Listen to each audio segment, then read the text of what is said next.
For over 2,300 years, humanity has searched for Atlantis, a supposedly advanced civilization swallowed by the sea in a single catastrophic day and night.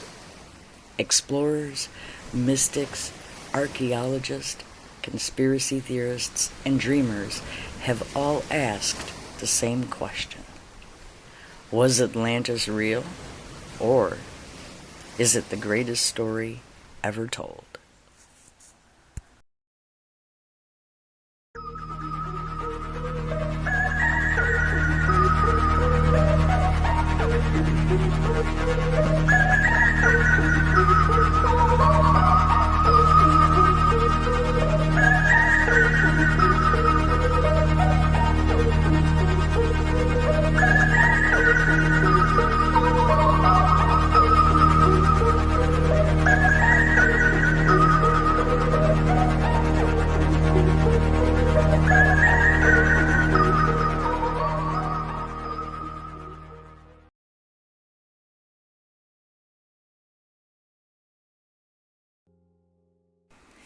The story begins with the ancient Greek philosopher Plato, around 360 BCE.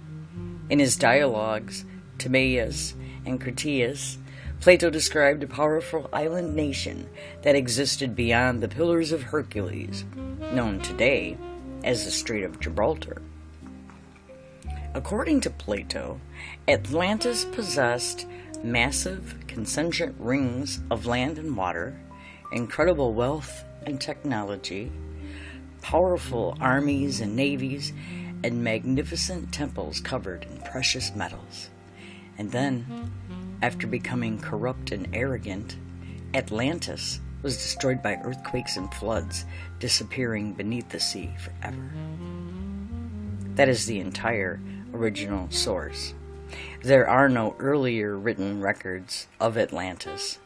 No Egyptian texts mention it directly. No surviving civilization ever claimed to have visited it. Everything begins with Plato. Many historians believe Plato never intended Atlantis to be a real place. Instead, they say Atlantis may have been a political allegory, a cautionary tale about pride, greed, and the fall of civilizations. Think of it like a modern author creating a fictional nation to teach a lesson. From this perspective, Atlantis wasn't history, Atlantis was philosophy, and this remains the mainstream academic view today. Yet, there are reasons Atlantis continues to intrigue researchers. Several ancient disasters seem eerily similar to Plato's description.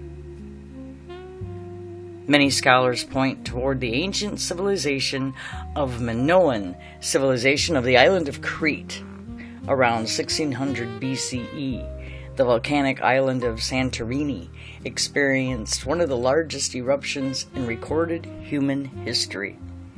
The eruption devastated with tsunamis, ash clouds, and widespread destruction. Entire settlements were buried, including the city of Akrotiri, sometimes called the Pompeii of the Aegean. Some researchers speculate that stories of this catastrophe may have survived for centuries and eventually inspired Plato's Atlantis tale. There is evidence for the eruption. There is evidence for the civilization. There is no evidence that the Minoans called themselves Atlantis. Over the last century, Atlantis has been placed almost everywhere. Antarctica, the Caribbean, the Bermuda Triangle, the Azores, Spain, the Sahara Desert, even beneath Antarctica's ice. And despite thousands of expeditions, no archaeological discovery has conclusively identified Atlantis. Many sensational claims rely on misidentified rock formations, natural underwater structures, exaggerated satellite imagery, or pseudoscientific speculation. To date, no verified artifacts bearing the name Atlantis have ever been discovered. Some claim government museums and secret societies are hiding evidence. Popular theories involve ancient advanced technology, alien visitors, lost energy crystals, global cover-ups, and suppressed archaeological discoveries. The problem is that none of these claims have produced verifiable evidence that withstands scientific scrutiny. Extraordinary claims require extraordinary proof. Atlantis enthusiasts have offered many theories. Hard evidence remains elusive. So was it real? Well, there are three possibilities. Option 1, entirely fictional. Plato invented Atlantis as a moral lesson, and this view is held by most historians.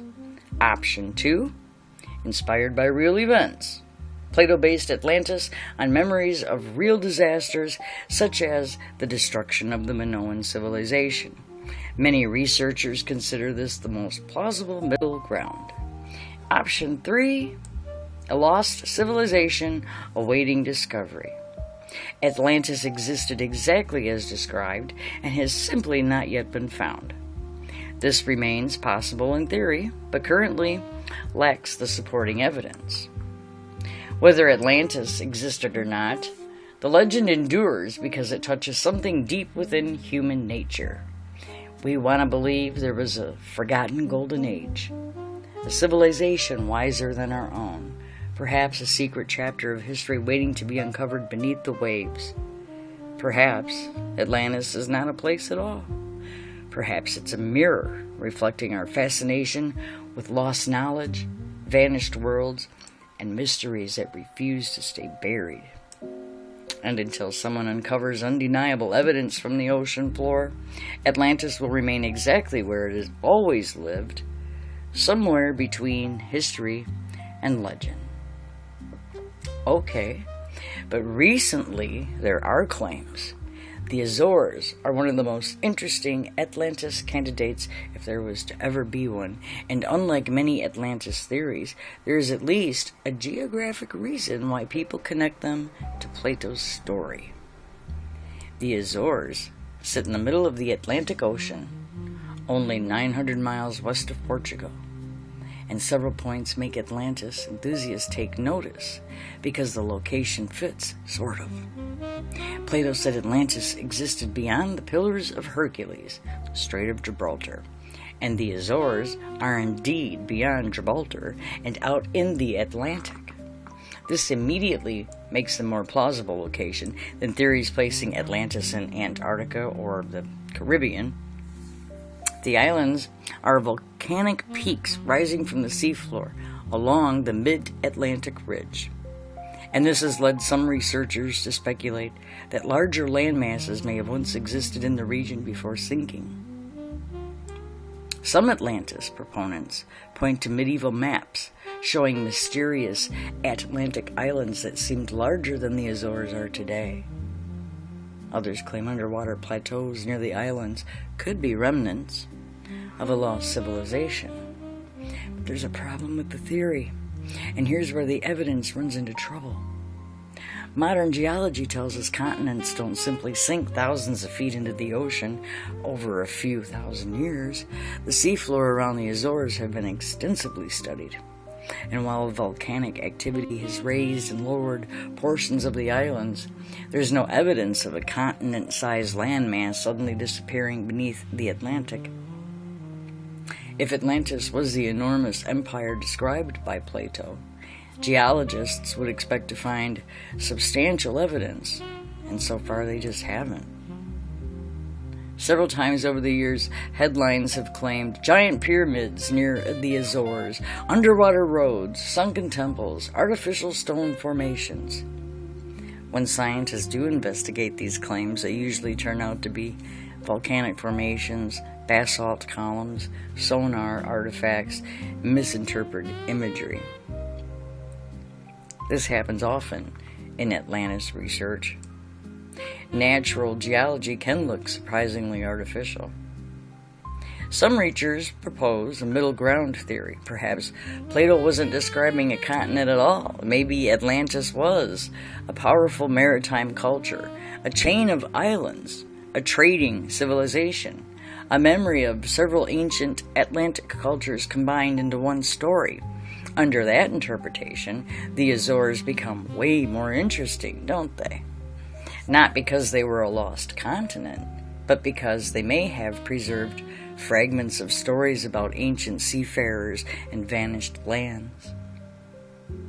Of all the Atlantic theories, the Azores are among the more reasonable locations because they actually fit Plato's geographic description. What the Azores do provide is a tantalizing setting, remote volcanic islands in the middle of the Atlantic, exactly the sort of place that inspires legends of lost worlds. If Atlantis was real, I suspect it was probably not a giant continent that sank overnight.